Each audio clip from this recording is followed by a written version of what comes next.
तो हमारे को समझ में नहीं आ रहा है क्यों जाना है। वो हकलाता था इसीलिए मार डाला। 2000 से ज्यादा सिया ने से ही उस दोषी को गिराया जाए। इसके पूरे जिम्मेदार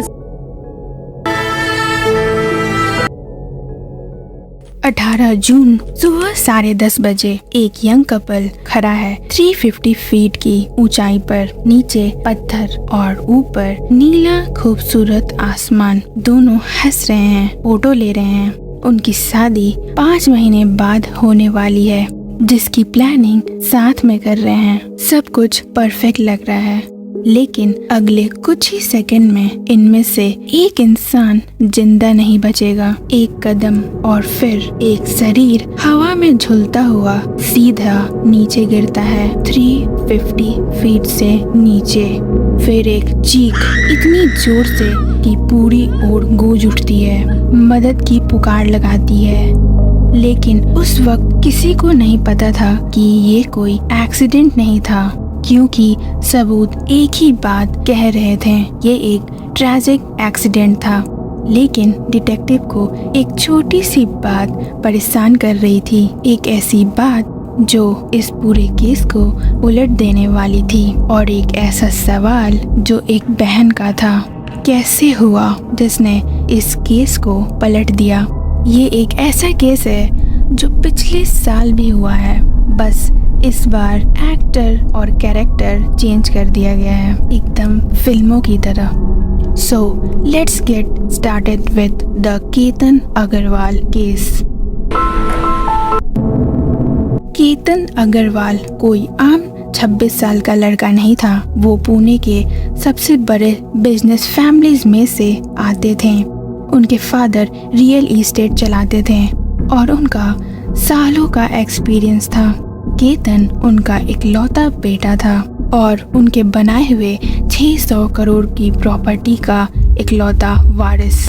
दोस्तों के मुताबिक केतन एक हम्बल, दिल का साफ इंसान था। उसे ट्रैकिंग का शौक था। वो पढ़ाई में भी बहुत अच्छा था। उसने मास्टर्स यूएस से करके आया था। केतन वो इंसान था जो अपने आसपास वाले को सेफ फील करवाता था, जो अपने दोस्तों का ख्याल रखता था एंड अपनी फैमिली से बहुत प्यार करता था।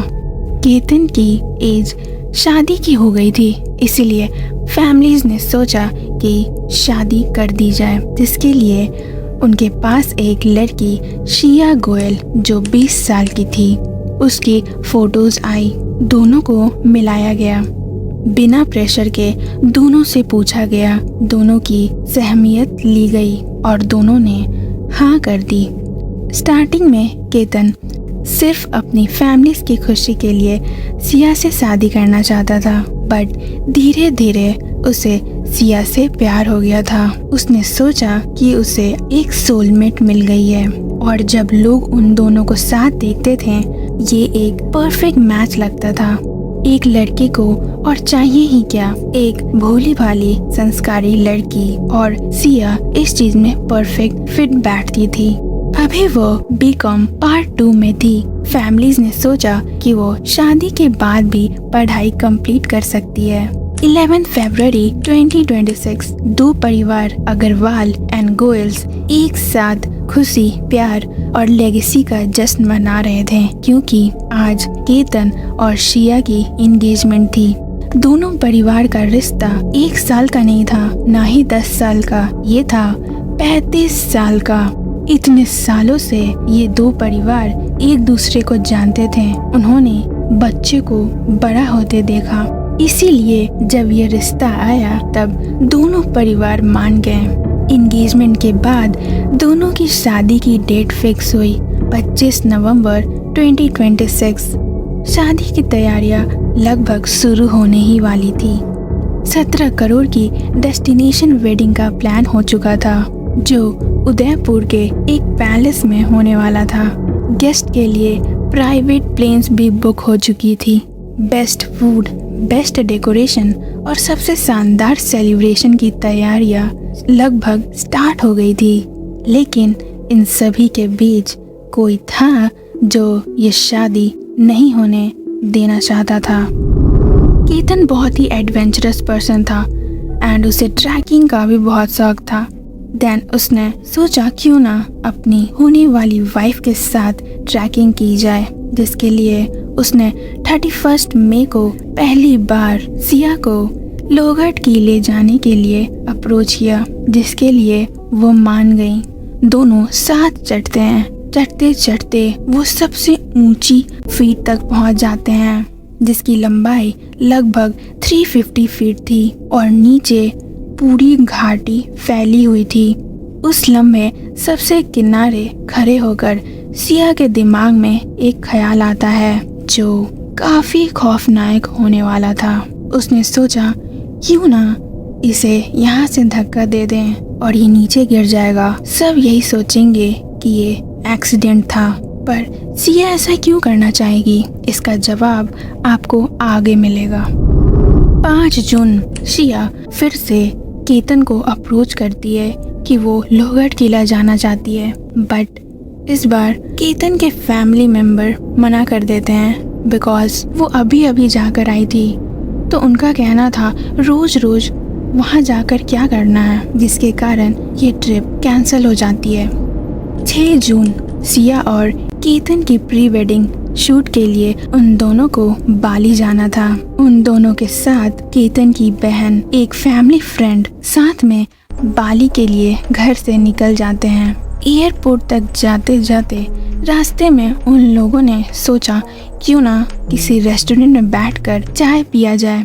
उन्होंने गाड़ी रुकवाया और स्टारबक्स में जाकर कॉफ़ी ऑर्डर की। इसी बीच शिया ने ये कहा कि उसका फ़ोन कार में ही रह गया है, वो लेकर आती है। शिया जाती है फ़ोन लेने। फ़ोन तो एक बहाना था। वो जाती है और बैग निकालती है जिसमें पासपोर्ट और टिकट्स रखे हुए थे। उसमें से वो केतन का पासपोर्ट निकाल कर वॉशरूम में ले जाती है।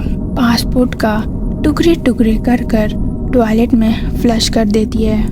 जब सब एयरपोर्ट पहुंचते हैं तब केतन के पास पासपोर्ट नहीं था, जिसके कारण वो पैनिक कर जाता है। इसी में शिया भी एक्टिंग करने लगती है, लेकिन अंदर से वो खुश थी क्योंकि वो बाली नहीं जाना चाहती थी।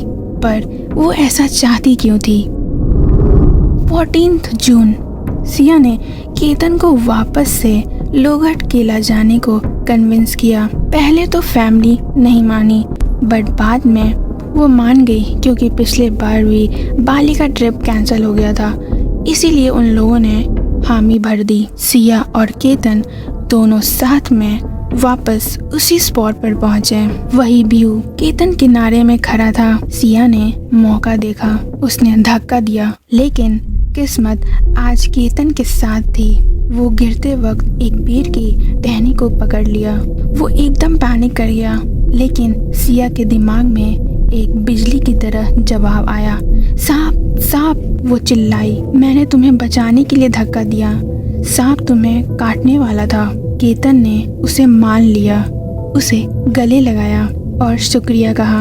इवन केतन ने अपने फैमिली को भी बताया कि आज आपकी बहू ने मेरी जान बचाई है, जिस पे फैमिलीज का भरोसा और ज़्यादा हो गया और उन लोगों ने भी सिया को थैंक यू कहा। केतन को तो ये पता चल ही नहीं रहा था कि सिया उसकी जान लेने की कोशिश कर रही थी।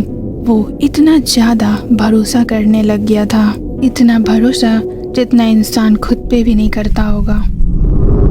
18 जून सुबह 9 बजे सिया जानती थी कि उसका लास्ट चांस है, क्योंकि कल 19 जून सिया का बर्थडे था एंड केतन के परिवार ने महाबलेश्वर में सिया की बर्थडे की ग्रैंड सेलिब्रेशन प्लान की हुई थी। रिलेटिव्स आ रहे थे, पार्टीज अरेंज थी। सिया अपना बर्थडे केतन और उसके फैमिली के साथ नहीं मनाना चाहती थी। फिर उसने केतन से कहा, एक बार और लोहगढ़ चलते हैं, प्री वेडिंग शूट की लोकेशन देखनी है, वहाँ का लोकेशन बहुत अच्छा है। एंड केतन, जिसका उम्मीद और भरोसा इतना ज़्यादा बढ़ गया था, उसे पता ही नहीं चल रहा था कि आगे क्या होने वाला है। यहीं से इन्वेस्टिगेशन में ट्विस्ट आता है, क्योंकि पुलिस के मुताबिक ये मर्डर किसी गुस्से में लिया गया फैसला नहीं था, ये प्लानिंग थी। हर स्टेप सोचा समझा हुआ चाल था, जैसे किसी फिल्म की स्क्रिप्ट हो। 10:30 बजे के आसपास केतन और सिया फोर्ट के सबसे ऊपर पहुंच जाते हैं। इसी वक्त एक मैसेज भेजा गया, एक सिग्नल, और कुछ इसी पल के बाद एक तीसरा इंसान नजर आता है पीछे से, चुपचाप बिना किसी वार्निंग के। केतन को उसकी मौजूदगी का अंदाजा तक नहीं था। वो वैली की तरफ देख रहा था और कुछ ही सेकंड में पीछे से एक धक्का, एक झटका, जिसके कारण केतन 350 फीट की गहराई से नीचे गिरता रहा। उस क्लिफ के किनारे सिर्फ एक सन्नाटा सा रह गया। सिया जोर जोर से चिल्लाने लगी। उसकी शादी 5 महीने बाद होने वाली थी। उसका बर्थडे कल था एंड केतन के फैमिली उसका इंतजार कर रहे थे। उसका बर्थडे जो मनाना था, इवन दादाजी ने डायमंड का नेकलेस उसके लिए खरीदा हुआ था। सिया जोर जोर से रोने लगती है। आसपास गार्ड आ जाते हैं। केतन गिर गया था। ये एक एक्सीडेंट था, एक दर्दनाक एक्सीडेंट, और पहली नजर में सबूत भी वही कह रही थी। केतन की फैमिली को बताया गया। पूरा परिवार टूट चुका था क्योंकि उनका इकलौता बेटा जो उन्होंने खो दिया। सबसे ज्यादा बुरा तो उन्हें इस बात का लग रहा था कि सिया जो दुल्हन बनने वाली थी, उस बेचारी का जिंदगी खराब हो गया। उन्हें तो पता ही नहीं था कि उनकी बेचारी बहू ने ही ये खेल रचा है। सर्च टीम ने आखिरकार केतन का बॉडी रिकवर कर लिया। शुरुआत में पुलिस ने भी इस केस को एक्सीडेंटल डेथ के रूप में रजिस्टर कर दिया। केस ऑलमोस्ट खत्म लग रहा था। सब कुछ स्ट्रेट फॉरवर्ड दिख रहा था, लेकिन हर मिस्ट्री में एक ऐसा इंसान होता है जो ऑफिशियल स्टोरी पर भरोसा नहीं करता। इस केस में ऐसे 2 लोग थे। केतन की बहन। जब 21 जून केतन का अंतिम संस्कार, पूरा घर शोक में डूबा हुआ था। रिश्तेदार, दोस्त, पड़ोसी, हर कोई एक ही सवाल पूछ रहा था, ऐसा कैसे हो गया। सिया भी वहाँ गई थी। वो भी रो रही थी। लोग उसे तसल्ली दे रहे थे। बेचारी लड़की कुछ ही महीनों में शादी होने वाली थी। क्या दर्दनाक हादसा है। सब उसके आंसू पर यकीन कर रहे थे, सब सिवाय एक इंसान के, केतन की बहन। उसने सिया से एक सवाल पूछा, जो हुआ मुझे एग्जैक्टली बताओ। और उसी पल कुछ बदल गया। सिया की बॉडी लैंग्वेज बदल गई। वो बातों में उलझने लगी। वो डिटेल्स क्लियर नहीं बता रही थी। उसकी नजरें इधर उधर जाने लगी, जैसे वो कुछ याद करने की कोशिश कर रही हो। केतन की बहन ने अपने फादर से इस बारे में बात की। उनका कहना था कि उनका भाई इतने सालों से ट्रैकिंग कर रहा है, वो गिर कैसे सकता है। और यही शक इस पूरी इन्वेस्टिगेशन का टर्निंग पॉइंट बन गया। देन पुलिस इन्वेस्टिगेटर्स ने अपना काम शुरू किया। उन्होंने फोन रिकॉर्ड्स चेक की, सीसीटीवी चेक की, और सीसीटीवी में एक ऐसा आदमी मिला जो गर्मी के दिन भी हुडी पहना हुआ था। उसके आसपास वाले लोग नॉर्मल लाइट कपड़े पहने हुए थे एंड वो गर्मी के दिन हुडी पहना हुआ था, जिसपे उनका शक और गहरा हो गया। और उसने अपना चेहरा भी छुपाया हुआ था। उन्होंने कॉल डिटेल्स निकलवाई। हैरानी की बात तो ये है कि जनवरी से लेकर 18 जून तक सिया उस लड़के से 2004 कॉल कर चुकी है, सिर्फ 6 महीने में, एंड 338 घंटे उससे बात हुई है। वो लड़का था चेतन चौधरी। ये वही लड़का था जिसके लिए सिया ने पासपोर्ट फाड़ा और 3 बार उसी फोर्ट पर गई। सिया और चेतन एक दूसरे को 4 साल से जानते थे एंड उन दोनों के बीच 1 साल से लव अफेयर्स था। चेतन चौधरी जो 22 साल का एक बिजनेसमैन का बेटा था, उसका ऑफिस उसी कमर्शियल एरिया में था जहां सिया के पापा का काम था। दोनों की मुलाकात हुई लास्ट ईयर दिवाली के टाइम और कुछ ही हफ्तों में ही दोनों को प्यार हो गया। इन्वेस्टिगेटर ने 18 जून का लोकेशन डाटा एनालाइज किया और यहीं से कहानी और उलझ गई। रिकॉर्ड्स के मुताबिक चेतन का फोन उसके ऑफिस में ही था, लेकिन कुछ ठीक नहीं लग रहा था। नेटवर्क एक्टिविटी अनयूजुअल थी और पुलिस को पता चला कि उस दिन सुबह 7 बजे से रात 9 बजे तक फोन की कनेक्टिविटी पैटर्न नॉर्मल नहीं थी। तो सवाल ये था, आखिर क्यों? एक नॉर्मल वर्किंग डे पर कोई इतनी अजीब डिजिटल ट्रेल क्यों छोड़ेगा? और इन्वेस्टिगेटर को लगने लगा कि शायद किसी ने अपनी लोकेशन छुपाने की कोशिश की थी। पुलिस चेतन के ऑफिस पहुंची और सवाल पूछने लगी। 18 जून को आप कहाँ थे? उसने कॉन्फिडेंटली कहा, ऑफिस में। उन्होंने चेक किया, फोन ऑफिस लोकेशन दिखा रहा था। लेकिन फिर एक यंग एम्प्लॉय ने आगे आकर कहा, सर उस दिन यहाँ नहीं थे, उन्होंने मेरा फ़ोन लिया था क्योंकि उनका फ़ोन खराब हो गया था। देन पुलिस ने उस एम्प्लॉय का फ़ोन ट्रेस किया एंड उसकी लोकेशन उसी लोहगढ़ फोर्ट पर मिली और उसी टाइम पर चेतन को अरेस्ट कर लिया गया। पुलिस ने सिया को भी स्टेशन बुलाया और फिर उसने देखा सामने चेतन चौधरी था, इंटरोगेशन रूम में बैठा, हाथ में हैंडकफ। सिया जम गई थी, उसका चेहरे का रंग उड़ गया था और फिर उन्होंने सच बताया कि सिर्फ एक बार नहीं, उसने तीन बार कोशिश की। अगर वो इस बार भी फेल हो जाती तो 20 जून को फिर से वो ट्राई करती। एक सीसीटीवी कैमरा भी मिला जिसमें सिया और चेतन प्लानिंग कर रहे हैं। एक कैफे में बैठकर सिया ने सब कुछ बताया। वो चेतन को डेट कर रही थी, वो उससे प्यार करती थी, वो केतन से शादी नहीं करना चाहती थी, लेकिन फैमिलीज ने उसे प्रेशराइज किया था, इसीलिए उसने ये बड़ा कदम उठाया। एक 20 साल की लड़की इतनी प्रिविलेज होने के बाद भी क्या मजबूरी होगी कि उसने ये प्लान किया? भाई इतना प्रिविलेज होने के बाद उसे भाग जाना चाहिए। एक ही जगह उसने केतन को 3 बार ले गई, फिर भी उसके फैमिलीज इवन केतन को भी ये नहीं समझ में आ रहा था कि 3 बार एक ही जगह क्यों जाना है। इतना भरोसा हो गया था उस पर भाई, इतना ज़्यादा भरोसा। आई थिंक हमें खुद पे कर लेना चाहिए दूसरों के बजाय। और ये सेम स्क्रिप्ट लगती है पिछले साल सोनम रघुवंशी जैसा। भाई सिया गोयल इतनी लग्जरी में थी, वो सच बोल सकती थी, इंगेजमेंट तोड़ सकती थी। क्या लड़की थी वो। केतन जो इतना प्यार करता था कि उसने सामने अंधेरा भी नहीं दिखाई दे रहा था। ये सिर्फ प्यार पर धोखा नहीं है, एक परिवार का भरोसा तोड़ा गया है। उस परिवार ने एक बेटी की तरह ट्रीट किया था, बेटी माना था। How can someone even think about this?